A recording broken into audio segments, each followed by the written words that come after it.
दिन को जोड़ लेते हैं और सबसे पहले रेडार पर दो स्टॉक्स रहेंगे, एक तो एसबीआई और दूसरा है यस बैंक। और ये एक स्टोरी है जो दरअसल यतिन ने ही लीड की है। कई सारे exclusive details of course yes bank के स्टेक सेल से लेकर एफपीओ तक यतिन की जुबानी आपने सुने हैं।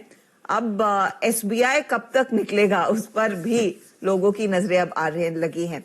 यस बैंक बहुत ही बेहतरीन प्रदर्शन रहा है जिस तरह का इस क्वार्टरली नंबर में पेश किया, लेकिन यतिन अब जो नेक्स्ट बढ़िया ट्रिगर रहेगा वो एसबीआई का एग्जिट। बिल्कुल एसबीआई का एग्जिट रहेगा। और आपको अगर ध्यान है तो मार्च के महीने में मैंने रिपोर्ट किया था कि एसबीआई वेरियस ऑप्शंस एक्सप्लोर कर रहे हैं यस बैंक में हिस्सा बेचने के लिए, और कहीं ना कहीं ये स्टेक सेल प्रोसेस को अभी आपको मोमेंटम बनता हुआ दिखाई पड़ रहा है। थोड़े दिनों पहले मिंट ने रिपोर्ट किया था, आज फाइनेंशियल एक्सप्रेस ने रिपोर्ट किया है कि यस बैंक को सरकार की तरफ से भी ओके मिल गया है कि वो स्टेक सेल प्रोसेस को वेरियस ऑप्शन के थ्रू उसको एक्सप्लोर करे। हाल फिलहाल न्यूज ये आ रहे हैं कि जो यस बैंक का अंदर एसबीआई का स्टेक है लगभग 26% का, उसमें एक सब्सटैंशियल पोर्शन जापानीज बैंक्स और मिडिल ईस्ट के बहुत सारे बैंकों को इंटरेस्ट है। मित्सुई सुमितोमो हो, जो सऊदी अरेबिया और यूएई के काफी सारे बैंक्स हैं इंक्लूडिंग एमिरेट्स, एनडीबी, इनको भी इंटरेस्ट है। तो बहुत सारी न्यूज रिपोर्ट्स आ रही हैं जिसके अंदर कहीं ना कहीं 17 से 18 हजार करोड़ रुपए का रियलाइजेशन एसबीआई को हो सकता है यस बैंक के शेयर बेचने पे। और सबसे बढ़िया बात जो हमने पहले भी हाईलाइट की थी कि क्योंकि ये स्कीम ऑफ रिकंस्ट्रक्शन था जो फाइनेंस मिनिस्ट्री और आरबीआई ने इनिशिएट किया था, एसबीआई को किसी भी प्रकार का टैक्स या कैपिटल गेन इस पे नहीं देना है। तो पूरा का पूरा पैसा आपको एसबीआई की किटी में आता हुआ नजर पड़ेगा, और स्पेशली इन अ टाइम जब इनका कैपिटल एडिक्वेसी रेशियो लो है, तो ये पैसा जो आएगा उससे कहीं ना कहीं ये अपना कैपिटल एडिक्वेसी रेशियो भी इंप्रूव कर पाएंगे। बिल्कुल, और इसके लिए यस बैंक और एसबीआई दोनों रेडार पर।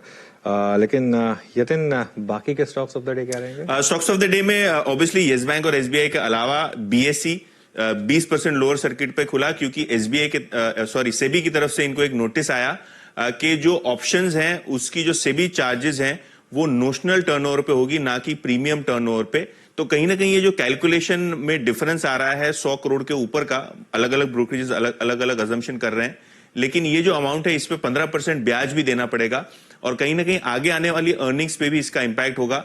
अभी बीएसई के पास एक लीव है, क्योंकि बीएसई और एनएसई के ऑप्शन जो डिफरेंशियल है वो लगभग 40% के आसपास का है कॉस्ट में।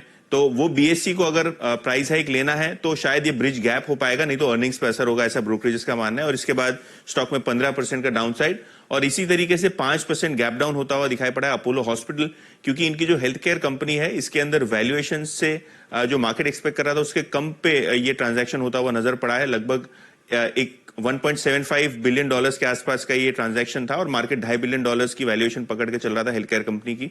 तो कहीं ना कहीं उस न्यूज के बाद 5% वाला स्टॉक अब 8% नीचे आपको आता हुआ नजर पड़ रहा है। बिल्कुल, अपोलो हॉस्पिटल्स आज का second big accident of the day apart from BSc अभी भी 15% नीचे, लेकिन अपोलो हॉस्पिटल्स अब करीब करीब 8-8.5% नीचे। यस बैंक अभी भी करीब करीब 5.5% ऊपर ट्रेड कर रहा है इस समय।